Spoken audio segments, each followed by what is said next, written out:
আসসালামু আলাইকুম ওয়া রাহমাতুল্লাহ। আলহামদুলিল্লাহি রাব্বিল আলামিন। সমস্ত প্রশংসা আল্লাহর জন্য, যিনি কোরআনকে করেছেন হেদায়েতের আলো, অন্তরের রোগের শিফা এবং পথহারা মানবতার জন্য চূড়ান্ত দিশারি। দুরূদ ও সালাম বর্ষিত হোক আমাদের প্রিয় নবী হযরত মুহাম্মদ সাল্লাল্লাহু আলাইহি ওয়াসাল্লামের উপর, যার মাধ্যমে আল্লাহ আমাদের কাছে কোরআনের শেষ ও পূর্ণ বার্তা পৌঁছে দিয়েছেন। আজকের এই লেকচারটি একটি মাত্র আয়াতকে কেন্দ্র করে হবে, কিন্তু সেই আয়াতটি কোনো সাধারণ বাক্য নয়। এটি এমন এক আয়াত যা প্রতিদিন একজন মুসলমান নামাজে পড়ে থাকে, অথচ তার গভীরতা, ভয়াবহতা ও আশাবাদের সমুদ্রের খবর অনেকেই রাখে না। সূরা ফাতিহা ৭ম আয়াত মানবজাতির ইতিহাসকে ৩ ভাগে বিভক্ত করে দেয়, জানিয়ে দেয় কারা সফল, কারা ধ্বংসপ্রাপ্ত আর কারা পথ হারিয়েছে। এই আয়াতটি জান্নাত ও জাহান্নামের মাঝখানে টানা সীমারেখা। সূরা ফাতিহা উম্মুল কিতাব ও সমগ্র কোরআনের সারাংশ। সূরা ফাতিহা কোরআনের প্রথম সূরা হলেও এটি কেবল ভূমিকা নয়, এটি পুরো কোরআনের সারসংক্ষেপ।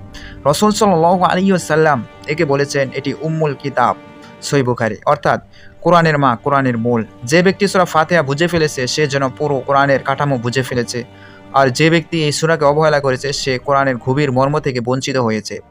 এই সূরার প্রথম অংশে আছে আল্লাহর পরিচয়, মাঝখানে আছে বান্দার ইবাদত ও সাহায্যের ঘোষণা, আর শেষে আছে বান্দার সবচেয়ে বড় আবেদন, পথের দোয়া। এই পথের দোয়াই হচ্ছে সপ্তম আয়াতে। সেখানে আল্লাহ আমাদের সামনে ৩টি শ্রেণীর মানুষের পথ খুলে ধরেছেন, মানুষের পথ তুলে ধরেছেন। সপ্তম আয়াতের আমরা শব্দে শব্দে বিশ্লেষণ করব এখন। তো সিরাতাল লাযীনা আন'আমতা আলাইহিম গায়রিল মাগদুবি আলাইহিম ওয়ালাদ-দাল্লিন। এই আয়াতের প্রতিটি শব্দ একটি দরজা, প্রতিটি বাক্য একটি সতর্কবার্তা। সিরাত অর্থ পথ। আরবি ভাষায় সিরাত বলা হয় সেই প্রশস্ত ও সুস্পষ্ট পথকে, যেখানে মানুষ নিশ্চিতভাবে গন্তব্যে পৌঁছায়।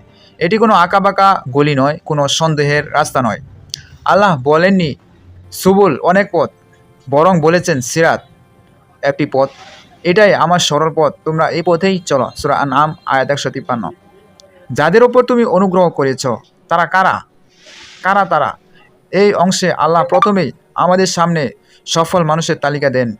আমরা কি চাই সেটাই আগে বলা হয়েছে। আল্লাহ তাআলা অন্য আয়াতে এই অনুগ্রহপ্রাপ্তদের পরিচয় পরিষ্কার করে দিয়েছেন।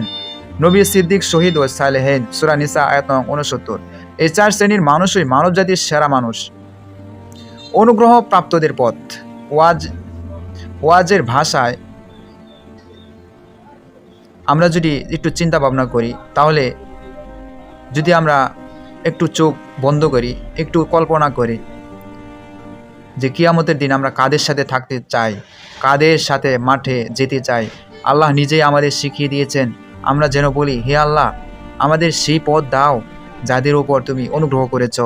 এই অনুগ্রহ কোনো হালকা জিনিস নয়, এটি দুনিয়া ধন সম্পদ নয়, এটি পদ পদবি নয়, এটি আল্লাহর সন্তুষ্টি। আল্লাহ যাদের উপর অনুগ্রহ করেছেন তাদের জীবন সহজ ছিল না। নবীরা কেঁদেছেন, নির্যাতিত হয়েছেন, শহীদ হয়েছেন, অনেক জুলুম অত্যাচার সহ্য করেছেন, তবুও তারা সত্য ছাড়েননি। আজ আমরা একটু কষ্ট পেলেই দিন ছেড়ে দিতে চাই, এটাই পার্থক্য। হে প্রিয় ভাই এবং বোনেরা, নবী নূহ আলাইহিস সালাম ৯৫০ বছর দাওয়াত দিয়েছেন, কতজন ঈমান এনেছে, তবুও তিনি বলেননি, হে আল্লাহ, আমি আর পারছি না। আজ আমরা কয়দিন নামাজ পড়ে বলি কিছুই তো বদলাচ্ছে না।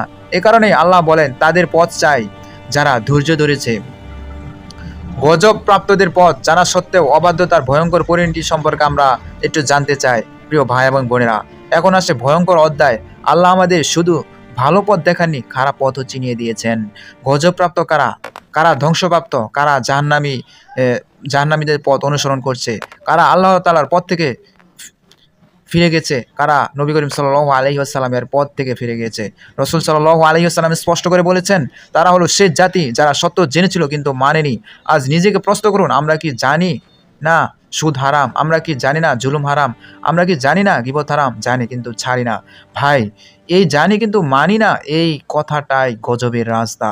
আল্লাহর গজব কেন হঠাৎ বজ্রপাত নয়, এটি ধীরে ধীরে আসে। প্রথমে অন্তর শক্ত হয়, তারপর নসিহত ভালো লাগে না, তারপর হারাম সহজ হয়ে যায়।